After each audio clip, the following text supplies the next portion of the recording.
So hello on a sunny Tuesday in May, 25th of May. And this is Subitha Bhagirathan, the CAS networker who covers inner and East Bristol. But I also have a focus on working with Black, Asian, minority ethnic communities and women in my role. And I'm here with a very dear colleague of mine, Ifeoma Fox, whom I know principally as a trustee of Bristol Women's Voice, although I know she does lots of other things, has a lot of other knowledge and expertise. And together with Jean Smith from Nilari and Narinda Chana from Rethink, we've been running Black Women Pause together for the past year, really. And Ifeoma, over to you now. Would you start off by sharing with a wider audience beyond me a little bit about Bristol Women's Voice, if that's okay? Yes. Okay, so Bristol Women's Voice, it's a charity run by women in Bristol.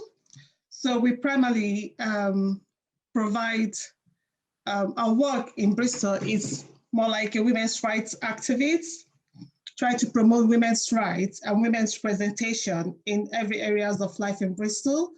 We have a huge membership base of more than 4,000 women, from diverse areas of Bristol, and we provide bridges. We link women up with service providers and people that provide them information like us, in the work that we do, ensuring that women are aware of where to get services, are aware of their rights, are aware of issues happening within Bristol and how they can contribute.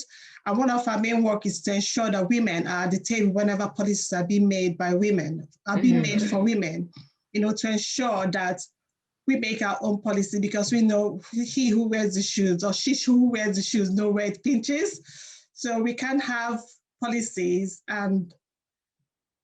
being put out and made for us without being at the table. So we try to promote the need and how essential it is for women to be there when policies are being made, things that really affect our life. So we run a series of events within Bristol, like the International Women's Day, where we link up with different organizations, bring service providers from Bristol, within Bristol, in one particular event so that women can access it. So indirectly linking women with service providers and whatever information that they need, and also providing opportunities for women to come and speak to each other and listen to each other. More like this, like a bigger version of what we do with Black Women Pause, but in a smaller way, providing that linkage and creating that safe space for women to be together and listen and talk and learn from each other. And I think it's really important to draw attention to what you were saying, when there's policies being developed or consultation being carried out, you really make sure that women in Bristol have a chance to learn about it and input into it. And I know in the past, before there was COVID and lockdowns, for example, you would have had all the candidates running to be mayor. You would have hosted an event and women would have then asked them the questions that were important to them. Yeah. I think Bristol Women's Voice have done some fantastic work in the past in that way, before we were so restricted socially. Exactly. We need to hold our leaders accountable and bringing them, ensuring that they come out there and meet the women of Bristol and actually let us know what their plans are for us, why we should vote for them. It's all there in the open, what they've said that they will do for us. So within their tenure in office, we hold them accountable to make sure they provide whatever they've put out in their manifesto and they've said in the open that they will do. So those kind of checks and balances is what we promote in Bristol Women's Voice. Thank you for describing. And I think the impression I get is the paid staff team is very small and you have a lot of people who do unpaid work as volunteers. So trustees like you, and you have a lot of volunteers who come from the universities and also all places. Walks of life. Shows you how much women want to contribute, to the sector, not just wanting to be paid, but using their expertise. Like on the board, we've got women from different walks of life volunteering. We don't get paid, not even for transport or anything. It's all purely free, using our expertise, whichever way we can contribute to ensure that we keep providing those kind of services that we provide to women. Thank you for explaining. And I mentioned Black Women Pause in my introduction to you. So kind of moving on to that, how have you come about working with me at CAS on Black Women Pause? You know, why does Bristol Women's Voice feel it's important to be part of running that?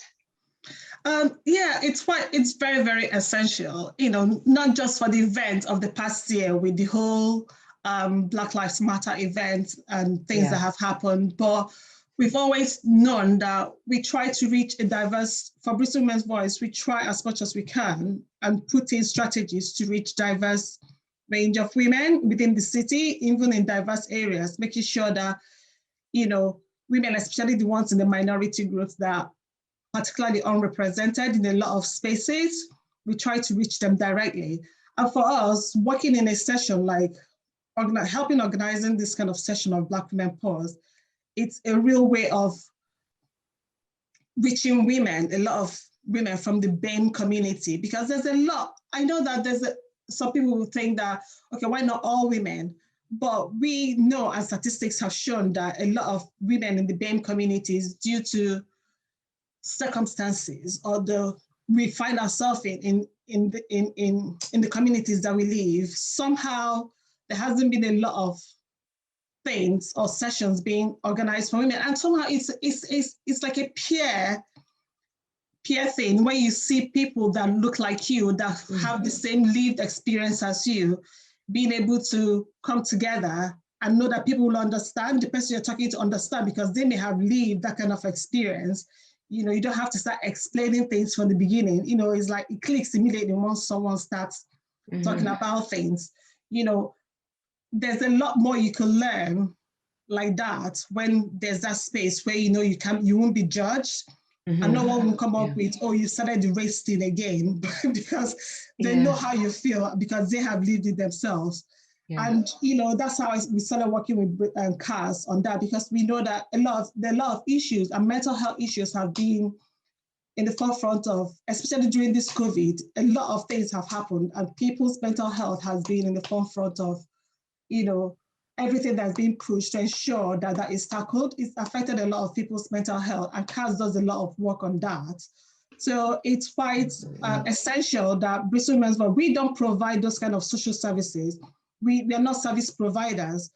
We can provide information and signpost people to those services, but I know that CAS also promotes mental health within those communities, and they go a step further by ensuring those services are provided for those women. But we signpost, you know, we signpost to people to organizations like CAS. So that's what we do. Thank you for explaining. And for me, us meeting today, even if it's virtual, has a real poignancy, because it's the first year anniversary of the murder of George Floyd in the US, which was by no means the only Black life lost last year under violent circumstances. But that particular murder very much sparked a renewed attention or focus on the Black Lives Matter movement that had been around for quite a few years, and that really made itself felt in Bristol through its protests in a particular way. And the first ever session that CAS ran in partnership with Bristol Women's Voice sort of came all around that time. So it wasn't just in response to COVID and lockdown, but around race inequality issues like the murder of George Floyd. And we ran together. It was when Monira was still in post and Barbara was in post at Bristol Women's Voice. A very long 2.5-hour workshop around emotional well-being. That I heard was well attended. Yes, about I think 80 women and signed up. And that was a 2.5-hour session. And one of the bits of feedback that came out of that was these sessions that we've started running since the autumn that we call Black Women Pause, but it's that 1 hour without an agenda, safe space. And as you described it, you come and there's so many people in the room who've had similar experiences to you, and it means that you can either share, or you don't even need to share because you're hearing other people talking about what you're going through. Yeah, exactly. So that helps a lot. And I wasn't at the beginning session, but when immediately I was told about the session, and when Barbara was leaving, I knew, I'm like, Barbara, I should have been attending this long before. you know, and but she was in charge of everything. And to me, it was more like, how do I ensure that we continue? Because it's quite important. I would say this is one of the few very direct BAME activity in terms of mental health that we provide. We work with Bangladeshi women, we work with the Somali Women's Association, but when it comes to this kind of listen and talk session, it's quite different, and it's quite essential. So I really wanted to be part of it, and I wanted to ensure Bristol Women's Voice, even with the absence of Barbara, continues being part of it. It's been so important to us, the trio of me, Jean, and Narinda, that then you joined, so that it continued being run by four of us. Yeah, there's a lot of value in that, and camaraderie as well. Mutual support. And you said a little bit already, but about why you particularly want CAS to be there as part of the consortium as running Black Women's Voice. If you want to say anything else about that why, because obviously Nilari, it's really important that they're there because they provide direct mental health services, and in some ways Rethink does as well, like they have their carers support work. Why is it of benefit that CAS is also involved in this, from your experience? I think with the work, there's always, I know that Nilari, they provide mental health services, but with CAS, the way CAS does the work in terms of promoting, ensuring that people know about where those services are, because there's a big difference between having those services and people knowing where to access it, and because if you don't link up people, the communities, with the service providers, which I know CAS does a lot, there's who will assess it? Because even with the work that Bristol Women's Voice does, when we hold events and we have a lot of those service providers there, you find out that they reach a lot of more women than they would normally do while just sat in their offices. Mm-hmm. So it's the same thing that CAS does, like on an everyday basis, ensuring that those services that are being provided are made, that people know that those kind of services are there, because you'll be shocked when you see some organizations like during International Women's Day, they've been in Bristol for years and years and years, and a lot of women still come, I didn't know these people do that. I didn't know these people do that, and you could see even from the report and evaluations we've done with the service provider, they always say that the diversity of women they reach during those events is always different from what they read by just doing their day-to-day work. Yeah, so just having their website or their newsletters. Exactly. Yeah. We need more promotion of those kind of services, ensuring those communities are linked up to the service providers and people to be aware that this is there for them whenever they need it. And I think that's what CAS does. Thank you very much. And so, thinking in a wider way now, it's a really massive question, but around mental health support or emotional well-being support, whether that's information or advice, what would you like to see as a trustee of Bristol Women's Voice, with kind of the stories that you hear, how you hear from women in Black Women Pause? What would you like to see in Bristol, say, over the next 2 years, either where you think there are gaps or where there's what they call good practice that you'd like to see more of? And I'm not saying like, that you want to see CAS deliver. I'm talking in a broader way. Yes. Yeah. I think listening, being part of the sessions, you could hear that a lot of BAME women, there are services there are mental health supports there, but it's not a one size fits all. Mm-hmm. So I can't really, because I've not really assessed any of those services or tried to, So I'm wondering if there's enough that will address issues that BAME people face.